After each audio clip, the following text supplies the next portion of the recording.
इंद्र पर ब्रह्म हत्या का आक्रमण।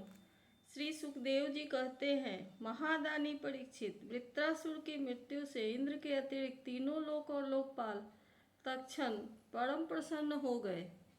उनका भय, उनकी चिंता जाती रही। युद्ध समाप्त होने पर देवता, ऋषि, पितर, भूत, दैत्य और देवताओं के अनुचर, गंधर्व आदि इंद्र से बिना पूछे ही अपने अपने लोक को लौट गए। इसके पश्चात ब्रह्मा, शंकर और इंद्र आदि भी चले गए। राजा परीक्षित ने पूछा, भगवान, मैं देवराज इंद्र की अप्रसन्नता का कारण सुनना चाहता हूँ। जब वृत्रासुर के वध से सभी देवता सुखी हुए, तब इंद्र को दुख होने का क्या कारण था?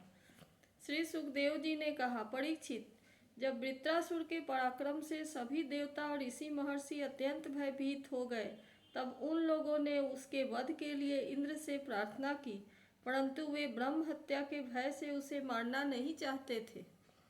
देवराज इंद्र ने उन लोगों से कहा, देवताओं और ऋषियों, मुझे विश्व रूप के वध से जो ब्रह्म हत्या लगी थी, उसे तो स्त्री, पृथ्वी, जल और वृक्षों ने कृपा करके बांट लिया। अब यदि मैं वृत्त का वध करूं, तो उसकी हत्या से मेरा छुटकारा कैसे होगा? श्री सुखदेव जी कहते हैं, देवराज इंद्र की बात सुनकर ऋषियों ने उनसे कहा, देवराज, तुम्हारा कल्याण हो, तुम तनिक भी भय न करो, क्योंकि हम अश्वमेध यज्ञ कराकर तुम्हें सारे पापों से मुक्त कर देंगे।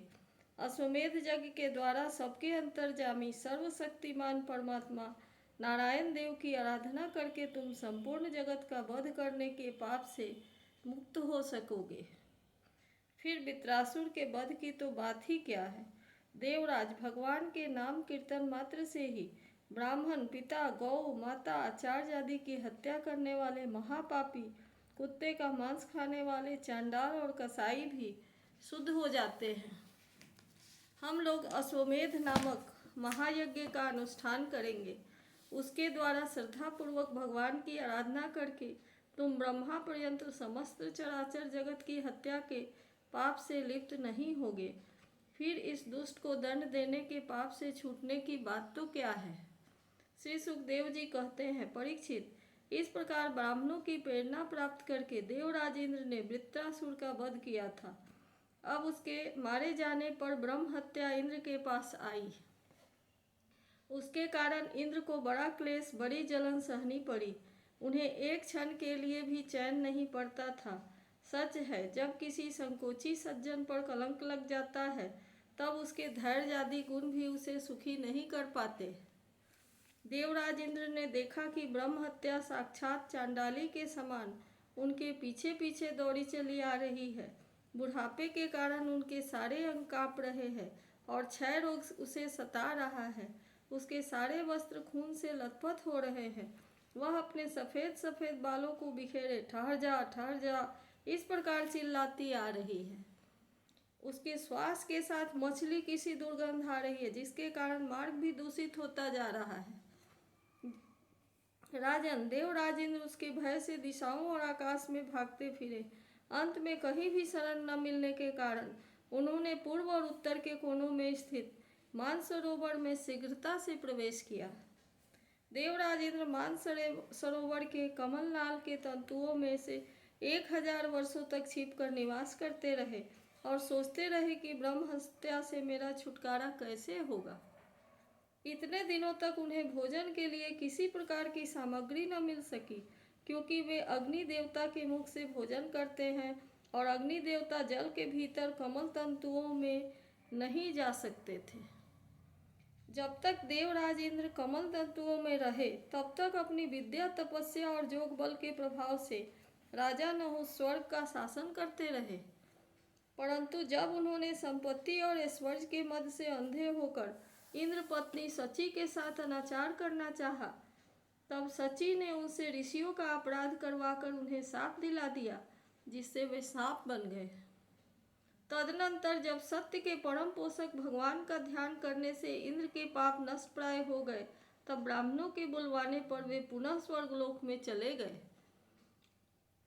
कमल वन विहारिणी विष्णु पत्नी लक्ष्मी जी इंद्र की रक्षा कर रही थी और पूर्वोत्तर दिशा के अधिपति रुद्र ने पाप को पहले ही निस्तेज कर दिया था, जिससे वह इंद्र पर आक्रमण नहीं कर सका। परीक्षित, इंद्र के स्वर्ग में आ जाने पर ब्रह्मर्षियों ने वहां आकर भगवान की आराधना के लिए इंद्र को अश्वमेध यज्ञ की दीक्षा दी, उनसे अश्वमेध यज्ञ कराया। जब वेदवादी ऋषियों ने उनसे अश्वमेध यज्ञ कराया, तब देवराज इंद्र ने उस यज्ञ के द्वारा सर्वदेव स्वरूप पुरुषोत्तम भगवान की आराधना की। तब भगवान की आराधना के प्रभाव से वृत्तासुर के वध की वह बहुत बड़ी पाप राशि इस प्रकार भस्म हो गई, जैसे सूर्योदय से कुहरे का नाश हो जाता है। जब मरीचि आदि मुनीश्वरों ने उनसे विधि पूर्वक अश्वमेध यज्ञ कराया, तब उसके द्वारा सनातन पुरुष यज्ञपति भगवान की आराधना करके इंद्र सब पापों से छूट गए और पूर्ववत फिर पूजनीय हो गए। परीक्षित, इस श्रेष्ठ आख्यान में इंद्र की विजय, उनकी पापों से मुक्ति और भगवान के प्यारे भक्त वृत्रासुर का वर्णन हुआ है। इसमें तीर्थों को भी तीर्थ बनाने वाले भगवान के अनुग्रह आदि गुणों का संकीर्तन है। यह सारे पापों को धो डालता है और भक्ति को बढ़ाता है। बुद्धिमान पुरुषों को चाहिए कि वे इंद्र संबंधी आख्यान को सदा सर्वदा पढ़े और सुने, विशेषतः पर्वों के अवसर पर तो अवश्य ही इसका सेवन करें। यह धन और यश को बढ़ाता है, सारे पापों से छुड़ाता है, शत्रु पर विजय प्राप्त कराता है और आयु और मंगल की अभिवृद्धि करता है।